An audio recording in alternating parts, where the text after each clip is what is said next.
मैं पहले तो ये बताना चाहती हूँ कि ये कॉन्फ्रेंस कराने का मेरा सिर्फ मकसद यही है कि जो लोगों के जहन में जो अलग अलग सवाल चल रहे हैं और लोग देख रहे हैं और मतलब ये सब चीज़ें जो सडनली मेरे साथ हो चुकी है उसके बारे में मैं आपको बता सकूँ। तो क्या था कि मैं गई हुई थी आगरा अपने गार्नियर शूट के लिए। तो मैंने सोचा चलो दिल्ली भी रुकती हूँ, तो मैं दिल्ली रुकी।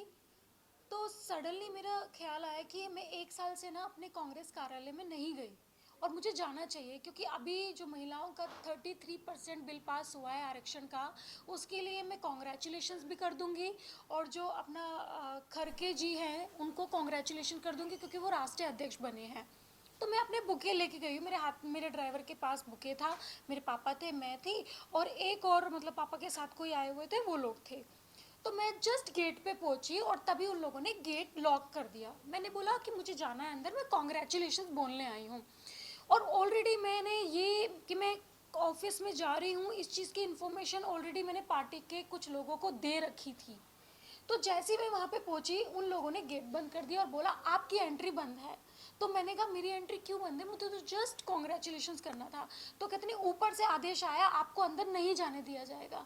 तो मैं जस्ट फ़ोन करने लगी कि क्यों बंद है। सडनली वहाँ से कुछ औरतें यानी कांग्रेस कमेटी की औरतें आई हुई थी, मैं उनको जानती हूँ, मैं नाम नहीं लेना चाहती। बहुत सारी औरतें आई। एक तरीका होता है, आप मुझे बोलो कि अर्चना जी आप नहीं अंदर जा सकती, अभी आपकी एंट्री मना है, मैं सीधा वहाँ से निकल जाती। मेरे साथ चढ़ने लग गई। मतलब मैंने लाइफ में कभी नहीं सोचा था ये सब चीज़ें होंगी। मतलब आप मुझे बोलने का मौका ही नहीं दे रहे हो, आप खुद चढ़ रहे हो, पता नहीं क्या क्या चीज़ें बोल रहे हो। और मैं जा रही हूँ, मैं गाड़ी में बैठ रही हूँ, गाड़ी का दरवाज़ा बंद कर दिया जाता है, मुझे बैठने नहीं दिया जाता है, मुझे रोड पे आप इधर से उधर कर दिया जाता है। और मुझे पता है थोड़ा सा डिसअपॉइंटेड है कि जो जनता थी वहाँ पे जो जा रहे थे, मैंने आपको पता है मैंने अपनी जान बचाने के लिए मैंने उन लोगों से भीख मांगी कि प्लीज़ गाड़ी खोल दीजिए, मुझे एक बार मुझे मेरी जान बचा लीजिए, मेरे पापा की जान बचा दीजिए। वो लोग चारों तरफ से घेर के रखे हुए थे और अब जैसे कि वीडियो में देखा ये तो कुछ भी नहीं है। मतलब ये वीडियो तो सच में कुछ भी नहीं है, जो हमारे साथ जो रियलिटी में हुआ है ना वो अलग है। एक होटल में मैं जा रही थी, जस्ट सामने, वहाँ पे उन लोगों ने दरवाज़ा बंद कर दिया, किसी ने गाड़ी नहीं खोली। मैं किस तरह से उन लोगों ने जानलेवा हमला किया गया। तो मतलब मुझे एक तरह से लगता है कि यार क्या है ये, क्यों ऐसा।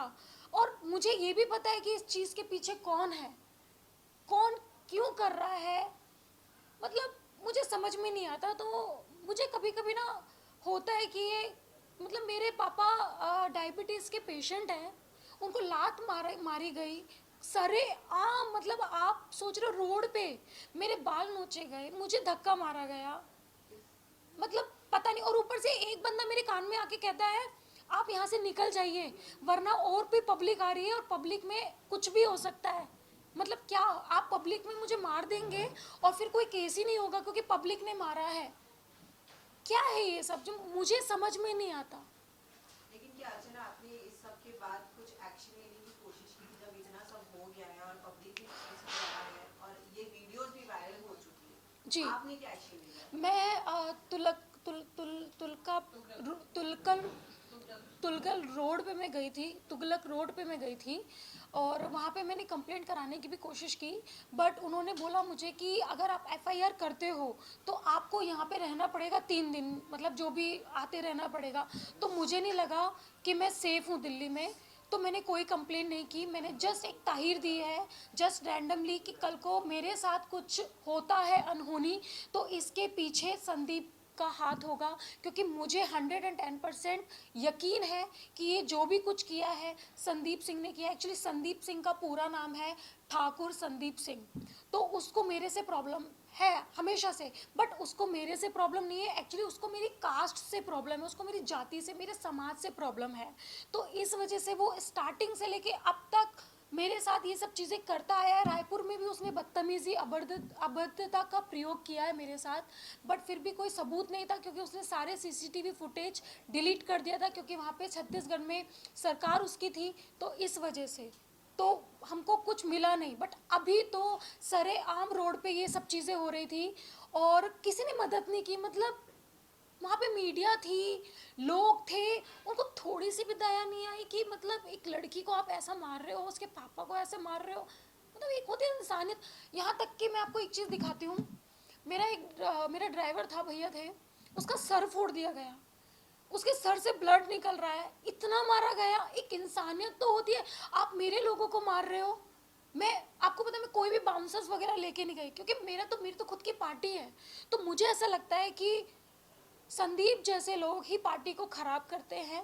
हमारे जो वरिष्ठ नेता राहुल गांधी जी, प्रियंका गांधी जी और अपने खरगे जी, ये लोग मेहनत करते हैं, और भी वरिष्ठ नेता मेहनत करते हैं, बट ये लोग उनकी मेहनत को पानी में फेर देते हैं। आप देखो मेरे ड्राइवर का क्या हाल हुआ है। मैं जस्ट आपको एक छोटा सा फोटो दिखाना चाहूँगी। मैंने तब भी कुछ नहीं कहा। मैंने कहा मुझे अपनी जान बचानी है। ये आप देख रहे हैं, ये उसका सर फूटा गया है ऑन रोड, और ये सब चीज़ें कैमरे में कैप्चर हुई है। तो आप इस हद तक जाओगे, इतना जानलेवा हमला कराओगे। कल को मेरे चेहरे पे एसिड भी डाल सकते हो, क्योंकि आपको पता है कि मेरा करियर जा रहा है ऊपर, मैं कर रही हूँ। आप मुझे मरवा सकते थे पब्लिक में, कौन जिम्मेदार होता।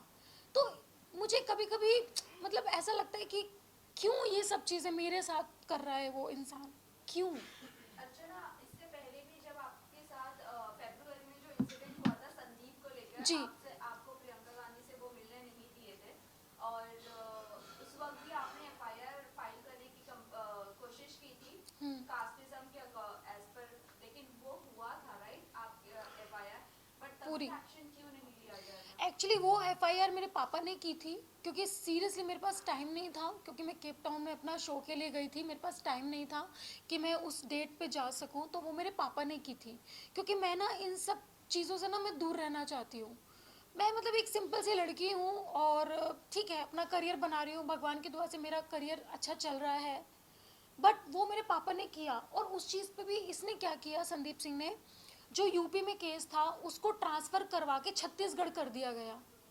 और छत्तीसगढ़ में मैं नहीं जा सकती ना, मैं अपने पापा को भेज सकती, क्योंकि मुझे लगता है कि वो सेफ नहीं है। बात ये नहीं है कि वहाँ की गवर्नमेंट ऐसी है, क्योंकि प्रॉब्लम क्या है, ये संदीप सिंह बीच में है। क्योंकि आज तक मैं खुद बोलना चाहती हूँ कि जो ये कांग्रेस पार्टी है, इसमें मेहनती लोग बहुत हैं।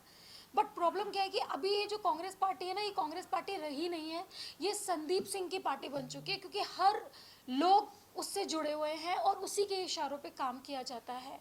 तो ये गलत है, और इससे इतने लोग खफा हैं, इतने लोग प्रॉब्लम है।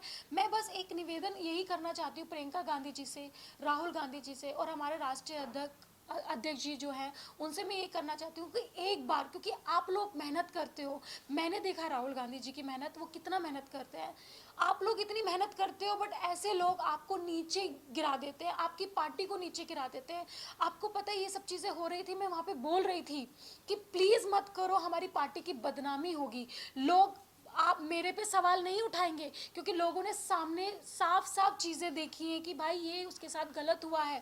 लोग मेरी पार्टी पे आवाज़ उठाएंगे, तो ये सब चीज़ें गलत है। तो मुझे ऐसा लगता है कि कांग्रेस कमेटी बैठा के इस चीज़ पे कड़ी से कड़ी कार्रवाई करनी चाहिए, राहुल गांधी जी को, प्रियंका गांधी जी को, और अपना राष्ट्रीय अध्यक्ष जो हमारे हैं उनको, और सोनिया गांधी जी को। सीरियसली ये बहुत ही ज़्यादा सीरियस मामला है। आज मेरे साथ हुआ है, कल को किसी के साथ भी हो सकता है। जबकि मैं, आपको पता, मेरा देश में नाम है, काफ़ी लोग मुझे जानते हैं, देश में इतने लोग मुझे जानते हैं।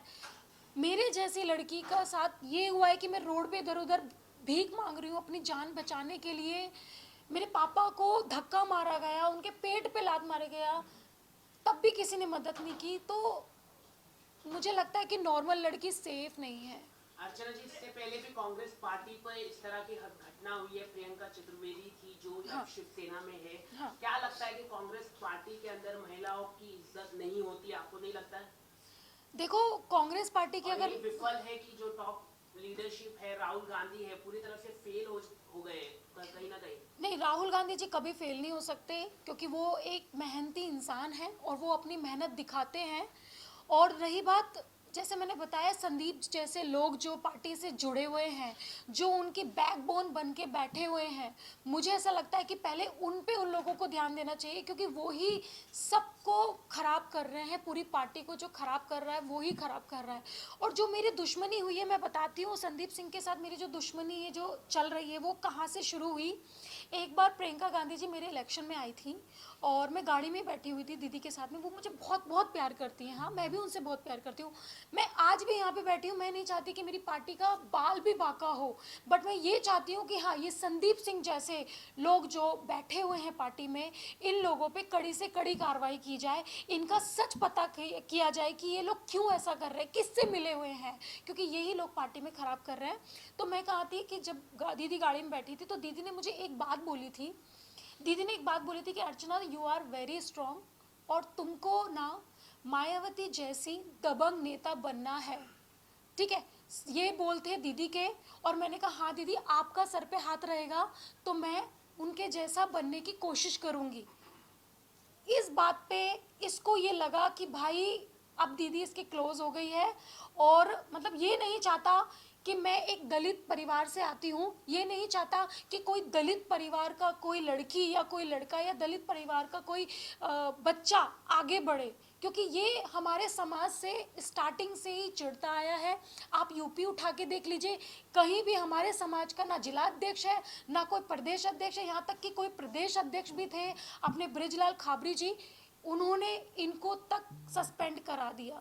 तो आप खुद सोच सकते हैं कि इसको कितनी दुश्मनी है। बट ये भूल गया जब बाबा साहब अम्बेडकर थे तब हम लोगों ने पानी तक की लड़ाई की थी, और आज तो फिर भी बहुत दुनिया आगे जा चुकी है।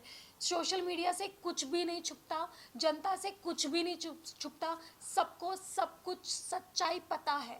आपने किसी वन बाय वन चाहेंगे अभी जिस तरह आपने कहा कि दलित लोगों की वजह से सिर्फ प्रॉब्लम नहीं हाँ। है, लेकिन प्रेसिडेंट भी तो हमारे यहाँ पर छोटी जात के ही बनकर आए हैं जी। तभी उसे आपने ये चीज का एक्शन क्यों नहीं लिया और ये चीज का कंप्लेंट क्यों नहीं फाइल करती हो कि मैंने वापस से किया है। वही चीज शुरू हो रही है, छोटी जात और बड़ी जात मैंने को किया लेकर? है, मैंने